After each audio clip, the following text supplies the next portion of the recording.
Hi guys, and welcome to another edition of the General Jerry channel, guys. Today we're going to be discussing TNA.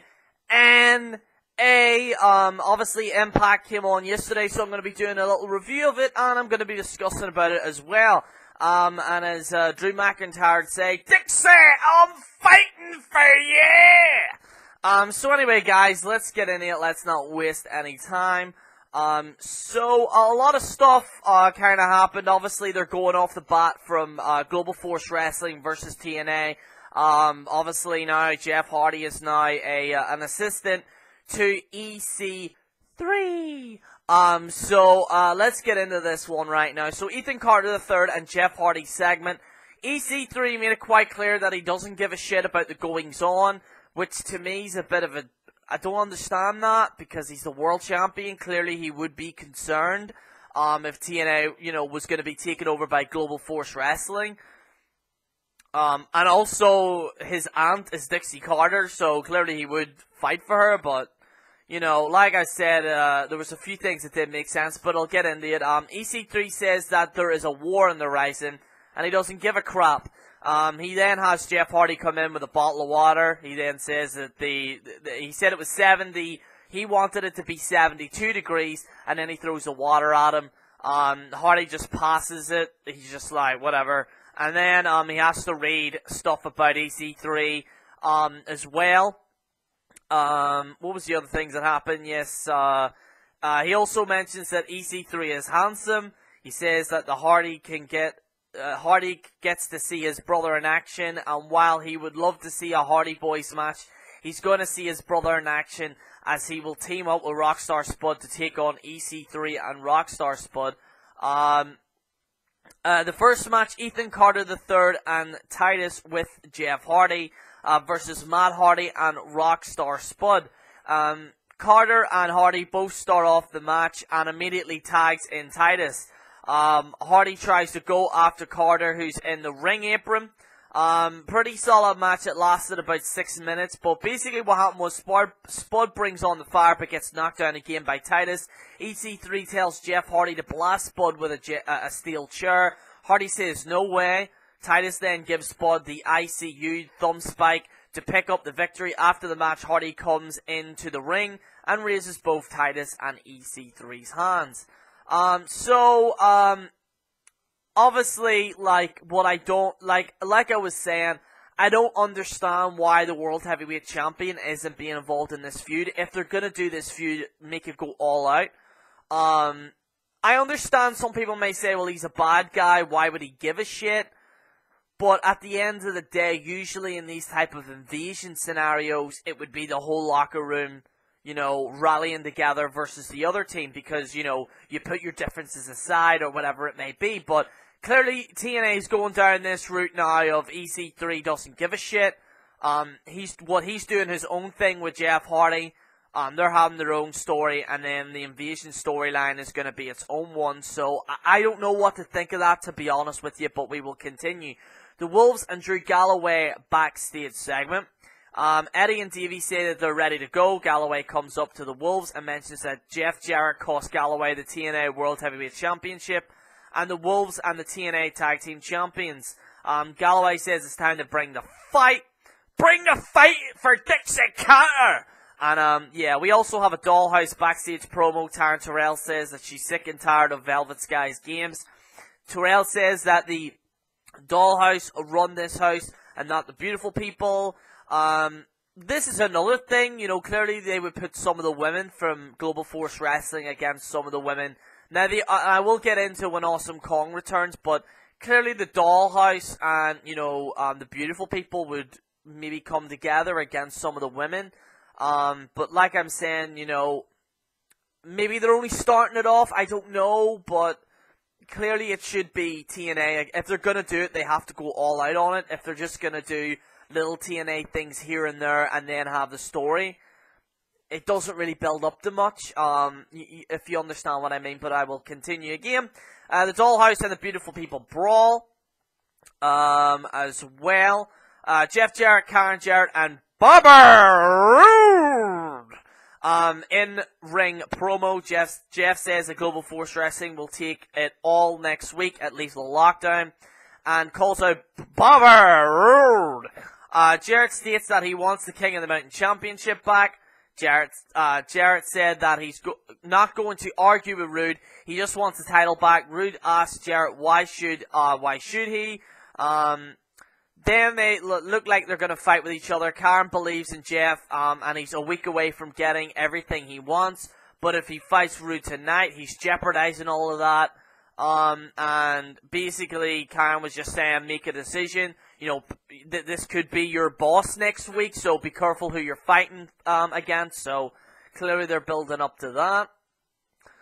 We also have Drew Galloway, Kenny King, and a whole lot of basically TNA versus Global Force Wrestling finally. Galloway doesn't understand why King, oh yeah, that's right, yeah, basically, the backstage segment was, Drew Galloway, Kenny King, and Jesse were trying to get other TNA people to come in, and, you know, like, basically, Drew Galloway walked in the back of the locker room. He was just saying to all the TNA talent, why aren't you joining me? They said, no, you're full of shit. And then a battle ensues, and basically they had to separate it up. Again, TNA fighting amongst each other. Maybe it could lead into something, I don't know. Then we have all those people involved in that segment in a match. Your winners is Robbie E, Tiger Uno, and they won in 7 minutes and 6 seconds. So everything breaks up and they hit the barricade for secondary finishers. Capped off with a boom drop by Robbie E to Jesse to bring up a victory. So, once again, TNA versus TNA. I don't know where they're going here, but maybe them type of guys might then join Global Force Wrestling to kind of build up Global Force Wrestling's, to build up the storyline, because there isn't that many in Global Force Wrestling. Yeah, there's not many in TNA, but they have, you know, they do have, like, Jeff Hardy, Matt Hardy, they have EC3, they have a big roster. Global Force Wrestling is pretty small, so maybe they did this so that the guys that were competing against each other, maybe they'll jump ship, to Global Force Wrestling, in terms of a storyline. The third match, TNA Knockouts Champion match, Brooke Tessmacher versus Gail Kim. Yeah. Still TNA Knockout Champion, Brooke Tessmacher via disqualification. Lady Tampa comes in, and basically then we have Awesome Kong come into the ring. Obviously the match was a throwaway from, you know, what was to build at the very end. But yes, Lady Tampa comes in. Awesome Kong's there. I fucking love Awesome Kong, like, seriously. She's a fucking legend, but, yeah, like, she got the upper hand from Lady Tampa, and it does look like finally we have Lady Tampa's opponent, at Lethal Lockdown. It's gonna be interesting to see that. They did block some of the, body slams, which I was just kinda like, I have to call it like it is, I'm sorry guys, but, Lady Tampa badly blocks the body slam, and, Awesome Kong, whenever she lifted her, didn't really do that well, but, like I said, I'm looking forward to the match. I'm looking forward to Awesome Kong versus Lady Tampa. I hope it's actually a good match. So yeah. Then we have Team Global Force Wrestling backstage segment. Basically, Jarrett says that tonight he has a special surprise just in time for Team Global Force Wrestling. Ethan Carter III and Jeff Hardy and Drew Galloway's backstage segment. Hardy appreciates Galloway's passion and love for TNA and says that he's getting sick and tired of Global Force Wrestling and EC3. EC3 says, no way, you have to make dinner reservations or whatever. So this is trying to keep Jeff Hardy away from the story, but I don't know where they're going with this. With Jeff Hardy and Ethan Carter III, I do believe that if they are going to do it, just have them involved in the Invasion storyline. That's just my personal opinion, but we shall continue. Your fourth match is for the TNA World Heavyweight, your TNA Championship match.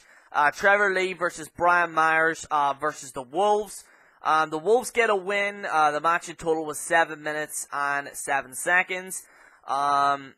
Davey hits a kick and goes for a pin on Sonjay Dunn, pulls the referee and knocks him out. Earl Hebner comes out to the ring and lays out Dunn. Davey has Lee for the spike. Eddie with a kick to and Richard slams the pile driver to pick up the victory. And your winners and new TNA World Heavyweight Champions, it is the Wolves. Think they should have done this in the pay-per-view. Don't think they should have done it on the show. Maybe build it up a little bit. But, hey, you know, there's usually a title change all the time now every week, which maybe something that WWE could learn from. Maybe have some titles change hands on the show. Not all the time, because then it'll lose its authenticity. But anyway, Eric Young and Chris Hernandez is in an in-ring promo. Can't believe they're still doing this. I actually do like Eric Young. Some people were like, a lot of people were saying to me, "Oh, did you hate the leg thing?" I think the leg thing was stupid, but oh shit, that's good coffee. With Eric Young, I think he's actually a good heel. He does, you know, compared to what he was doing before with the jokey shit, I think he's a good heel. I have to say, you know, I have to give him props, although I do think the storyline between Eric Young and Chris Hernandez was fucking stupid, putting the leg on the line. Just my personal opinion, but I think, you know, Eric Young, I was unsure when he was originally going to turn heel, but I think he's a really good heel. I do like Eric Young. But yeah. So, yeah, basically the two have a promo. Young just pushes him and still has his leg, and he says, "I've got your leg." He said he's going to make his life miserable. I hope they don't continue this story. But I'd rather Eric Young, well, I'll get into that in a minute, but we also have an interview as well. We have an interview. Then your fifth match, Team Global Force Wrestling versus TNA. Obviously Chris Masters and versus Drew Galloway. This is a lumberjack match. You all know what I don't like lumberjack matches. I never like them. I hate them. But let us continue. Yes, Chris Masters and Galloway lock and try to par each other out as the show goes to a commercial break. Galloway gives an elbow. Dunn distracts Galloway. Chris Masters then gains control of the match. He then drops Galloway for a 1 count. Galloway drops Chris and gives him a massive boot. The match goes on, however, and then Jeff Jarrett comes into the ring with a guitar. Eric Young steals the guitar and whacks Galloway in the face with a guitar. Your winner is Chris Masters, and that match lasted 12 minutes and 23 seconds. So, final thoughts. I think it is good to see maybe a turncoat go to Global Force Wrestling, but overall, there's still a lot more work that needs to be done for this rivalry. It is happening soon. Obviously, Lethal Lockdown coming soon, and I'm gonna check it out. Obviously, there will be a review of Lethal Lockdown the day after. Because I'm not gonna stay up to watch it, but I'm gonna record it and give you guys a review on it. Am I looking forward to it? A little bit. It'll be interesting to see who wins. The other matches, not so much. Well, I do care about the beautiful people. You know, we all know Velvet Sky has a special place in the General's heart. I mean, Velvet Sky will probably give me a heart attack every time I look at her. But, let me tell you something right now, ladies and gentlemen. This type of stuff, I'm more interested in the end result than the actual build-up, if that makes sense. I'm actually interested to see who would win. But the question is, where do they go after this? This is something that the YWC has not talked about. And you know me, I'm live and I'm uncensored, is that, yeah, you know, they know what they're doing, but what happens afterwards? My personal opinion, if they are going to continue this, then Global Force Wrestling will have to win, Jeff Jarrett will have to be in control, and that's what they're going to have to do. If TNA wins, however, it's just going to be Global Force Wrestling gets out, they're gone, and that's it, it's over. So, it's going to be interesting. It's going to be interesting to see what they do. I do believe Global Force Wrestling will win. I just want to let you know as well, guys, I will have a predictions for Lethal Lockdown. It'll come on this week. I'll have predictions for that. And, yeah, I hope you guys enjoyed the review. So, guys, this is General Jerry on the General Jerry channel. Make sure to take that time to subscribe. Signing out. Hi guys, if you enjoyed this TNA review, make sure to take that time to subscribe. I'm also going to be doing a review of Lethal Lockdown as well. Also, I'll be doing full coverage of WWE's Night of Champions. I'm also doing WWE news, backstage news. I cover everything here for wrestling news right here on the General Jerry channel. So if you enjoy all that, make sure to take that time to subscribe.